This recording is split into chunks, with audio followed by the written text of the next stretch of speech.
Well, for the first time in the history of my channel, today's video did not turn out how I had hoped.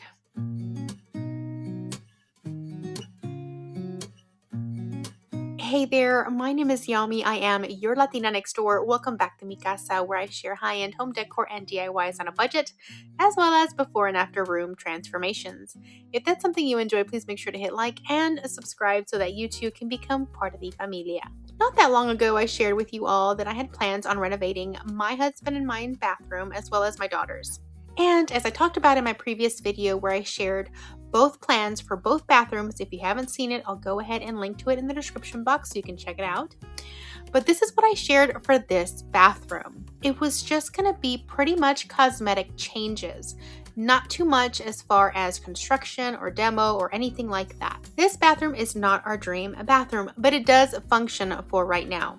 And we've been living in it like this for over 2 years now. And I thought it would be nice to give it a mini makeover instead of a huge extensive makeover that I had always hoped for the space. One of the things I wanted to try was to reglaze the countertop. The countertop that's currently there is a solid, continuous pour countertop and sink combination. It's actually in pretty good condition. However, I don't like the colors, so I thought I would try and do a technique that I have seen a lot of other people do, either online on blogs or even on YouTube, and see if it would work for us. If you notice the thumbnail of this video, I'm pretty sure you're going to know what the outcome is. Now please note, this isn't a complete fail because I did learn a lot, and I am going to give you guys some suggestions on what to do if you do decide to try this and what not to do, because sometimes the instructions on the can aren't always the right ones to follow. So let's dive in. The most important thing to do is clean off your counter. You want to clean it off really thoroughly. And if you have faucets and downspouts that would apply to your application, make sure you remove those completely. If you have any caulking or silicone in any of the areas where you're going to be applying this, I would highly suggest you remove those as well. You can try cleaning with a highly abrasive solution like a toilet bowl cleaner. And since it is an abrasive cleaner, it will actually give you a nice surface for your epoxy to adhere to. Now for this, I was going to be using an Appliance Epoxy. The reason I use this is because honestly, it's been used time and time again to cover simple sinks like this. And I have seen other tutorials, so I decided to give it a shot. This can is only $21 at your local hardware store as of right now. And I say that as of right now because we all know that everything keeps going up in price. Now, once your surface is clean and dry, it is time to add your epoxy. You're going to want to mix this thoroughly before you pour it on to your surface. And yes, I do suggest pouring some onto your surface, not just getting it out with a brush. Now, here is the first thing that I found wrong with this application. Now, throughout the years, I have done my share of painting, so I'm pretty comfortable with applying paint to any type of surface.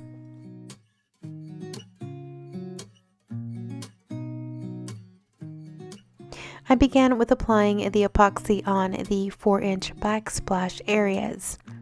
Now, as you can see here, it's not really covering that well, and I was going by the instructions from the can that says to apply a thin coat. And I also began to use a foam roller, also by the suggestion of the can, in order to roll it out. However, you will see in just a second the amount of bubbles that this leaves behind. So I do not suggest using this. I tried to get it as smooth as possible, but it just wasn't working. So I decided to opt for just the brush itself. As you saw, I poured the epoxy directly on the surface, and then with the brush, I began to spread it throughout the entire surface, making it cover everything nice and smooth and even. This actually worked pretty well in my opinion, and all I was trying to do is apply even pressure throughout so that I can spread it across the entire surface, making sure that I didn't leave any extra epoxy where it didn't need to stay. And I just kept pulling it away and covering new spaces as I kept working that epoxy along. Now, one good thing about this is that even though I was applying a nice thick layer, it wasn't dripping down off the edges. It was actually staying on, which I did appreciate.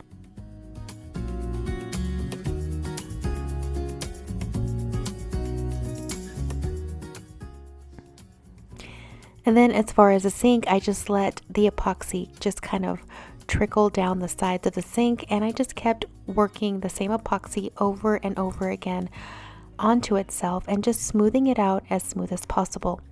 Now, if you have any drips, you want to make sure that there's something underneath inside the cabinet in order to catch any drips that might occur from the epoxy dripping down that hole. Now, after the first coat, this actually looks really nice, as you can see, and I was very excited about it. However, there were a few bubbles here or there, and I was trying to do a little bit of my hair dryer on it to see if I could pop them. I did it high heat, low setting. However, this epoxy does not react at all to any heat to it, and the bubbles would just remain. But at this point, I wasn't freaking out or anything, because I figured I might be able to sand them down a little bit smoother, and then with my second coat of epoxy, everything would turn out just fine. Now, after you get your first coat, again, everything looked great at this point. I was so ecstatic. The only thing is that you see that there's not even coverage absolutely everywhere, just like you wouldn't see even coverage if you were painting a wall with only one coat. That's why it's always suggested to do two. And this product does suggest for you to do 2 coats. The problem I find is that this product actually tells you to do it within the hour. Don't do this. Don't do that. And so per the instructions, I began to add the second coat. And using my brush, I just did long strokes along the surface to add my second coating of epoxy. Now what I noticed was, since the epoxy on the surface was still tacky, I would run my brush along the surface to add the second coat, and it would start pulling the first coat of paint that was already on the surface. And then I would start seeing glimpses of the countertop underneath.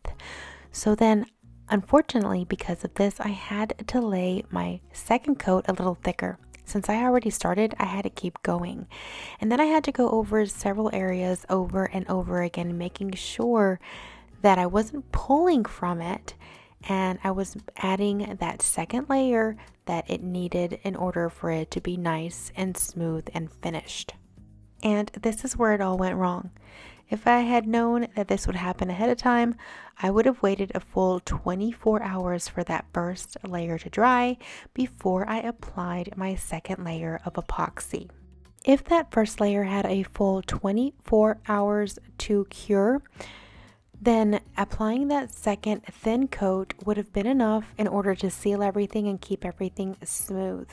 But since it had to go on thicker so as not to pull the paint from underneath, I got several drip marks and striations throughout the entire surface. Again, this was my first time working with this. I had already started putting that second coat in, so I just had to really complete the entire job before I can sit back and figure out what the outcome was going to be. So if you can believe, my husband and I left this to cure for a full 48 hours, which is twice the amount of time that it's supposed to cure, just so that we can be sure everything was dry before we began to sand everything down. And sand it down we did.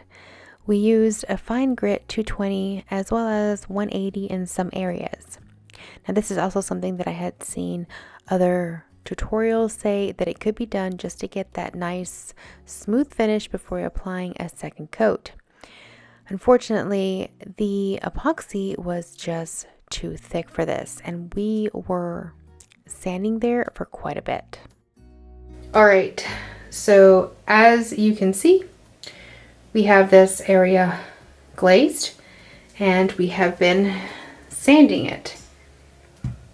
We watched videos, or at least I did, on how to do this and use the Appliance Epoxy, and it seems to work well for everyone else, but for me, apparently it does not.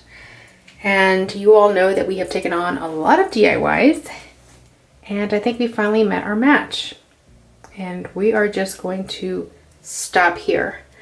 And as you can see right here, there was some areas that were too heavy, but it wasn't that noticeable when I was doing it because it just kept rolling down the side of the sink, and when it finally dried, it dried like this. Well, we decided to wait 24 hours because it said this would fully cure in 24 hours. We waited 24 hours and it was still not curable because last night I came in and I accidentally did that after 24 hours. So we let it another 24 hours, and this is where we are right now. This is after 48 hours of curing. We began to sand it. We thought, okay, we had some ridges right here, another one over here that kind of resembled this. We hit it with a 220 and the 180, and unfortunately, it just kept pulling, like right here. It started pulling all the way to the bottom. And we found that under here, as you can see, this little thick layer, you can start sanding it, but underneath it is still not cured. And I'll show you what I'm talking about. Right here. I don't know if you can notice it, but right here, see if it'll focus. See if it'll focus. Right there. Look at this. I'm pulling it with my finger. It's still not cured. So when we begin sanding and we sand, it's still coming off. So it's not cured, and it's been 48 hours. So I think my husband, well, no, my husband and I did have a little meeting. We decided, you know what? We are going to leave it as is. This is going to be a lot bigger headache than what we want. And we can keep on sanding it, keep on letting it cure, and do more coats. But the amount of time that we are going to waste on this, trying to get this to look halfway decent, at least up to par to our standards, is just not going to be worth it. So I can do this halfway and say, yep, it's totally easy. Give you guys a video of 1, 2, 3. It worked out in the end, but I like to be real with you guys. And this stuff is no joke. Not really happy with the product. And again, it's not really meant for this, but there have been other people who have done it and have sworn by the results. So I thought I'd give it a go. Sometimes DIY projects don't pan out, and you have to come back to it and just be like, you know what? I think we're just gonna have to start over and do something else. And that's what we're gonna do. We're gonna get a quote for a brand new top for this sink from the same people who did the top for our daughter's bathroom. And we're just gonna get quartz in here, a new sink, and be done with it so that we can focus on the rest of the room and continue doing other things elsewhere. So just wanted to give you guys, you know, my 2 cents. If you're following the way the product is telling you to use it, it is not going to work for this application.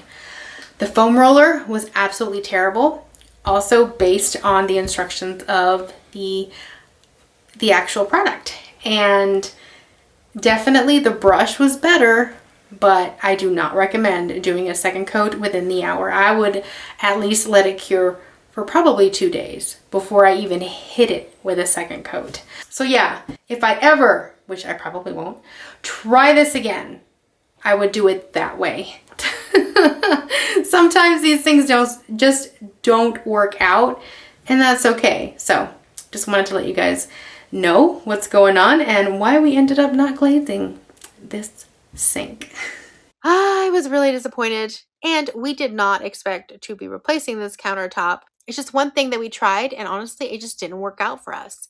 Anyways, all that to say, I hope you enjoyed this. I hope this was helpful. I hope you will appreciate a completely honest experience of trying to epoxy a countertop for very cheap. You get what you pay for, people.